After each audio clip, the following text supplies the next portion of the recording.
কুম্ভকর্ণে পুনঃ স্নান করতে এসে এক দুঃখজনক ঘটনার শিকার হয়েছিলেন বলিউড অভিনেত্রী ক্যাটরিনা কাইফ। সামাজিক যোগাযোগ মাধ্যমে ছড়িয়ে পড়া একটি ভিডিওতে দেখা যায় স্নানরত অবস্থায় তাকে ঘিরে আছে কয়েকজন পুরুষ, যারা ক্যাটরিনার ভিডিও করতে যাচ্ছিল। সেই ভিডিওতে দুই তরুণ নিজেদের মধ্যে আলোচনা করতে দেখা যায়, এই যে আমি এবং আমার ভাই, ওই দেখুন ক্যাটরিনা কাইফ, যা ভাইরাল হয়ে ওঠে। ক্যাটরিনার নিরাপত্তা নিয়ে উদ্বেগ প্রকাশ করেছেন নেটিজেনরা এবং তীব্র সমালোচনা শুরু হয়েছে এই দুই তরুণের বিরুদ্ধে। কুম্ভকর্ণে স্নান করতে গিয়ে এমন ঘটনার শিকার হওয়া শুধু ক্যাটরিনার জন্যই নয়, এটি গোটা কুম্ভকর্ণ মেলাকে ছোট করে দেখানোর এক বিরাট উদাহরণ হয়ে দাঁড়িয়েছে। সম্প্রতি ক্যাটরিনা তার শাশুড়ি বিনা কৌশলের সঙ্গে পুণ্য স্নানে অংশ নিতে গিয়েছিলেন এবং সেখানে এই ন্যাক্কারজনক ঘটনা ঘটে। ভিডিওটি ছড়িয়ে পড়ার পর অভিনেত্রী এবং তার ভক্তরা ক্ষুব্ধ হয়ে ওঠে। অন্যদিকে বলিউড অভিনেত্রী রনিবা ট্রাউন্ডো এই ঘটনার প্রতিবাদ জানিয়েছেন।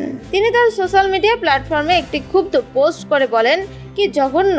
এই ধরনের মানুষেরা প্রতি জায়গায় গিয়ে পরিবেশ নষ্ট করে, শান্তি ও সম্মানের 12টা বাজায়। তার এই মন্তব্যের পর আরো অনেক নেগেটিভ ও ভক্তরা এই দুই তরুণের বিরুদ্ধে সমালোচনা শুরু করেন। এই ঘটনা একদিকে যেমন ক্যাটরিনা কাইফের নিরাপত্তা নিয়ে উদ্বেগ দেখে গিয়েছে, অন্যদিকে কুম্ভকর্ণের পরিবেশেও প্রশ্নের সম্মুখীন করেছে।